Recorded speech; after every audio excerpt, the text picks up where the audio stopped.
There are 4 parts to the test. 1, 2, 3 and 4. Part 1. You will hear a talk about a product called Aquaba sauce.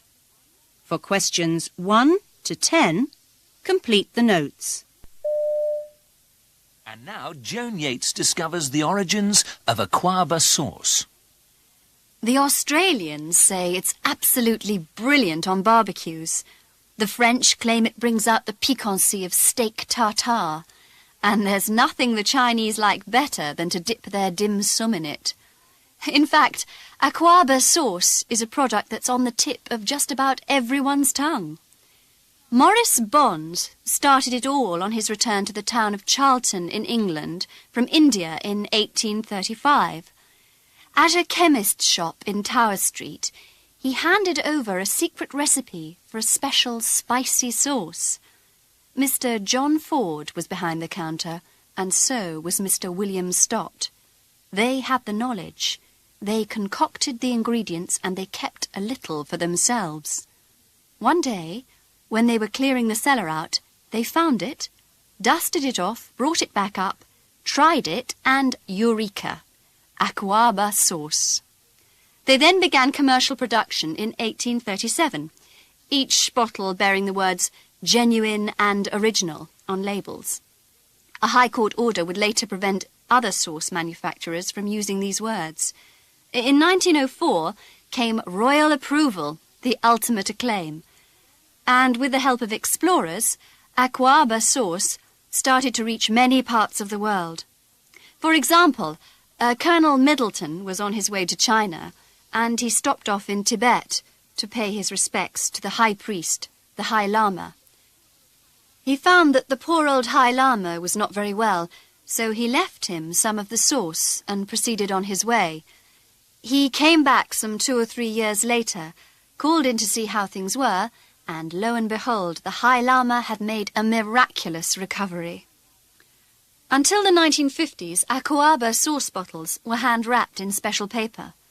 In the US, they continue the tradition to this day. The ingredients are on the bottle for all to see. Molasses from the West Indies, anchovies from the Mediterranean, tamarinds from India. But what happens to these ingredients behind the closed doors of the Aquaba factory remains a closely guarded secret known only to 4 key employees. Inside the making house, in vats holding 30,000 litres, the young sauce is matured for months on end. In 2 other locations, there are the lines of maturation vessels, in which the separate ingredients stand for 3 years. Eventually, they're brought together and slowly stirred.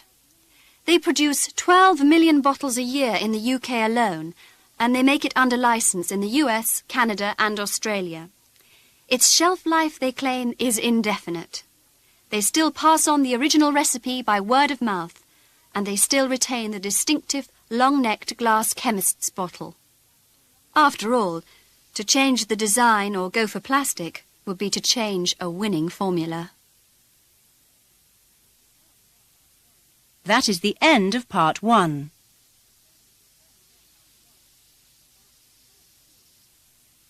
Part 2.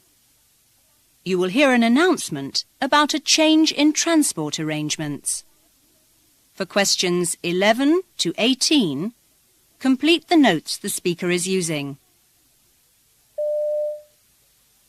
Good morning, ladies and gentlemen. First of all, on behalf of Seaways Midland, let me apologise for keeping you waiting so long. I realise that you have been severely inconvenienced. The ferry will be sailing at 1400 hours. That's 2 o'clock this afternoon. Journey time is estimated at just under 3.5 hours. You will be entitled to compensation, and hopefully you will be at your destination soon. We have organised a relief ferry, the Sea Life. Passengers who booked cabins will unfortunately not be able to have cabins on the relief ferry, as this is an older vessel and does not have cabin facilities. It is, however, a very comfortable ship, so please don't worry. On board, you will all be entitled to a free meal with free wine for those that want it. On the subject of compensation, passengers will receive a fixed sum of £20 per booking from Seaways. That's £20 per booking, not per person. Oh yes, and those passengers that book cabins will have the cabin surcharge refunded to them at the ferry offices at the same time, on production of the cabin ticket. Plus, you can claim £10 for every hour that you've had to wait, which will be paid by the travel insurance company, Medway Insurance, not Seaways, but Medway, and their address is on your tickets. Please do not apply to the ferry company for this allowance. You can collect your £20 voucher from the Seaways office on arrival at your port of entry to Britain. Please have your tickets with you as proof of your booking. Passengers without tickets will not be entitled to this compensation. Please accept my apologies again. Hopefully the dispute which has caused the delay will be settled soon. I do wish you a pleasant voyage and thank you for your cooperation. That is the end of Part 2. Part 3. You will hear a woman on a radio programme interviewing a driving instructor about his job.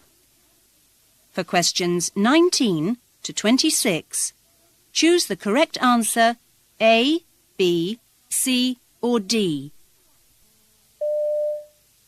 We've invited Fred Watson, a driving instructor with over 20 years' experience, to talk to us about learning to drive. Well, Fred, I suppose you must find your job frustrating at times. Not at all. No, I enjoy it most of the time, but of course you do get the odd difficult customer. Most people are very impatient to pass the test as quickly as possible in order to keep their expenditure down. Would you say it's expensive to learn to drive these days, then? Well, it depends on several things. If you come to a private instructor like me, it's probably going to be a bit less expensive than going to one of the big schools. The thing is, people have usually heard of the big schools and trust their reputation, whereas I tend to rely more on personal recommendations.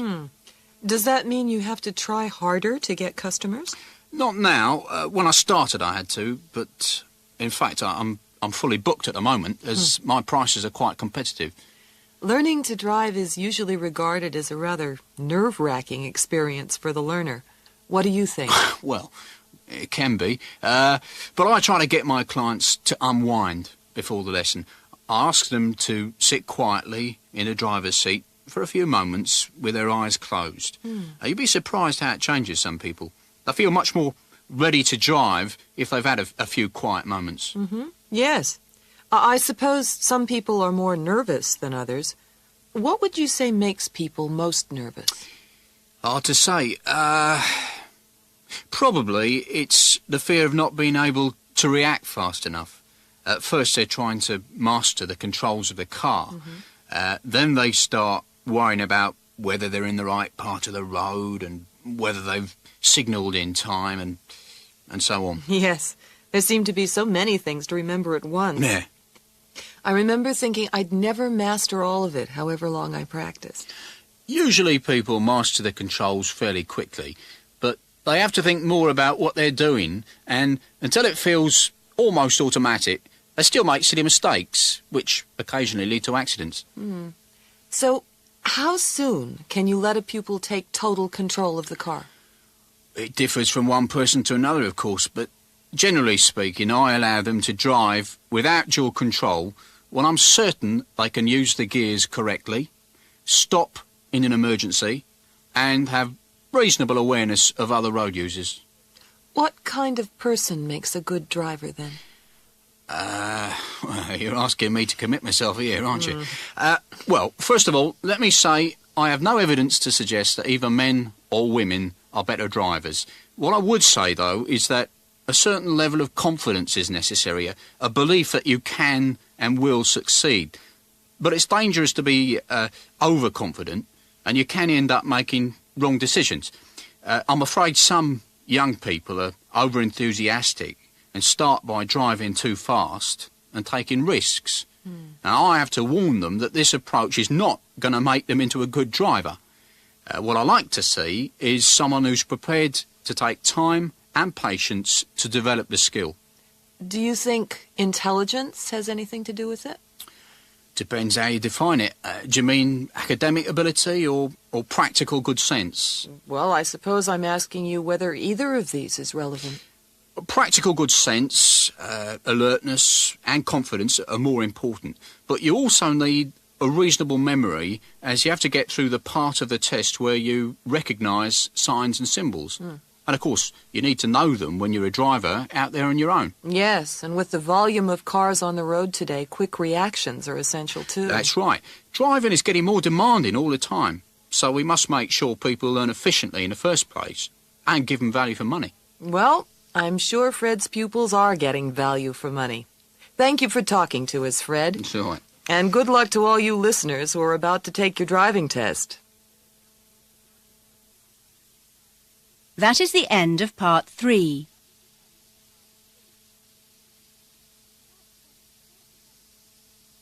Part 4. This part consists of 2 tasks. You will hear various people talking about the experience of winning something. Look at task 1. For questions 27 to 31, match the extracts as you hear them with the people listed A to H. Now look at task 2. For questions 32 to 36, match the extracts as you hear them with the topics listed A to H. It was such a wonderful surprise when the letter arrived. I'd sent in a couple of pictures I'd taken in the garden while I was still in work and then forgotten about it. You never think it could really happen to you, do you? The money certainly came in handy until I found something else. I was very sceptical when she first started going in for them. You know, when they're at that age and get these ideas, you worry, don't you? I'd never really seen her as exceptionally clever or well-read. I suppose you don't with your own. She certainly doesn't get her brains from me, and that's for sure. Well, we only started to play when we stopped working, and we certainly never intended to go in for competitions. It's a game that suits people of our age, sort of slow-moving, but good exercise. And then we both found that we not only enjoyed it, but were rather good at it. And so now we've got this cup. Strange, really. I don't know why mine turn out better than anyone else's. Perhaps it's something to do with the soil. And of course it's not only a matter of size. To win, they have to be perfect in every way, and that comes from a lot of loving care and attention.